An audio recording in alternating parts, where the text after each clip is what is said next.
आज के इस एक्सप्लेनर में हम एक ऐसी हैरत अंगेज कहानी के राज खोलने वाले हैं जो तर्क और आस्था दोनों की परिभाषा को पूरी तरह से हिलाकर रख देगी। एक ऐसे गांव की कहानी जो विश्वास की बुनियाद पर ही एक बहुत बड़ा सवाल खड़ा करती है। तो चलिए बिना किसी देरी के इस रहस्यमयी सफर की शुरुआत करते हैं। एक छोटा सा सवाल। क्या कोई अपनी मर्जी से किसी ऐसे घर में रहना चाहेगा जिसमें दरवाजे ही ना हों? आज के दौर में जहां बिना सिक्योरिटी के एक रात भी चैन की नींद नहीं आती, वहां बिना दरवाजे का घर सुनने में ही अजीब लगता है ना? लेकिन हमारी आज की कहानी बिल्कुल इसी हैरान करने वाली स्थिति पर आधारित है। चलिए देखते हैं कि आखिर ऐसा कैसे संभव है। तो इस एक्सप्लेनर का पहला हिस्सा, एक ऐसा गांव जहां दरवाजे हैं ही नहीं। रक्षधाम ये कोई आम गांव नहीं है।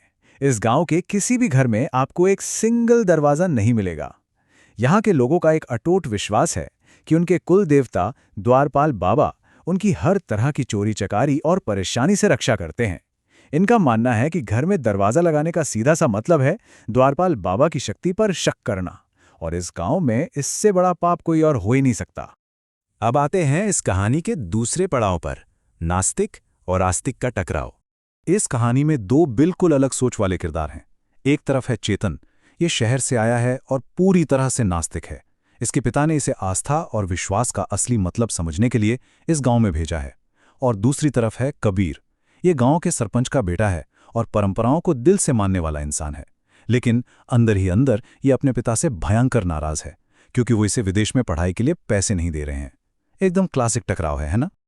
चेतन का जो शहर वाला लॉजिक ढूंढने वाला दिमाग है ना, वो इन बिना दरवाजे वाले घरों को देखकर शांत नहीं बैठता।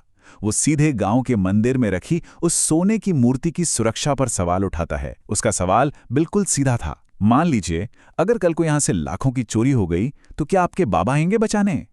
ये लॉजिक वाला सवाल गांव वालों की अंधभक्ति पर एक सीधा और करारा प्रहार था। अब इन दोनों किरदारों के काम ध्यान से देखिए। चेतन, जो मंदिर जाने से साफ मना कर देता है, वो रास्ते में भूखे भिखारियों को देखकर उन्हें तुरंत गोलगप्पे खिलाता है। वहीं दूसरी तरफ कबीर, जो खुद को एक बड़ा आस्तिक बताता है, उन्हीं भिखारियों की नीयत पर शक करने लगता है कि कहीं ये झूठ तो नहीं बोल रहे। गांव के पंडित जी ये सब नोटिस कर रहे होते हैं। उन्हें समझ आ जाता है कि ईश्वर निस्वार्थ प्रेम करने वालों को पसंद करता है, ना कि उन्हें जो सिर्फ भक्ति का दिखावा करते हैं। अब बढ़ते हैं कहानी के सबसे बड़े रहस्य की तरफ, गायब हुई सोने की मूर्ति। चीजें यहां से कितनी तेजी से बदलती हैं, जरा टाइमलाइन पर गौर कीजिए। सुबह होती है और चेतन गांव में कहीं नहीं मिलता। दोपहर होते होते पूरे गांव में हड़कंप मच जाता है।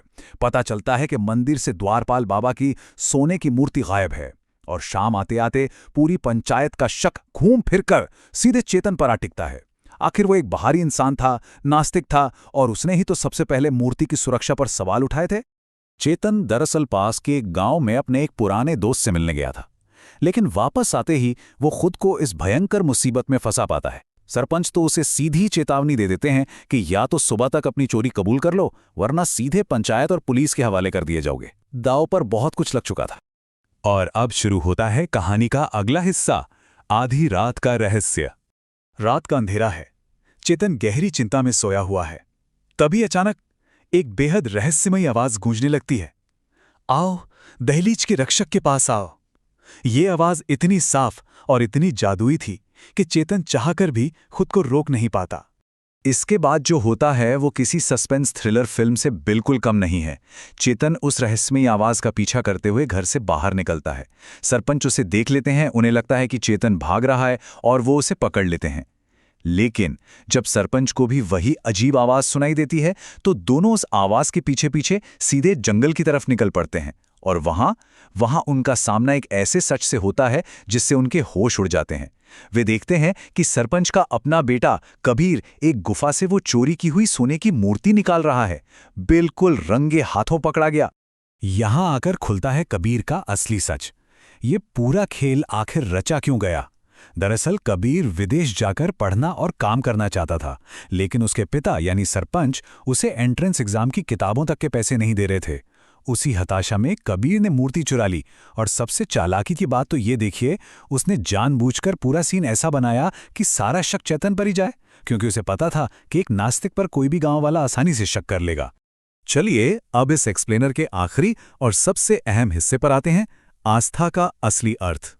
इस पूरी कहानी की सबसे बड़ी विडंबना यानी आयरनी पर गौर कीजिए।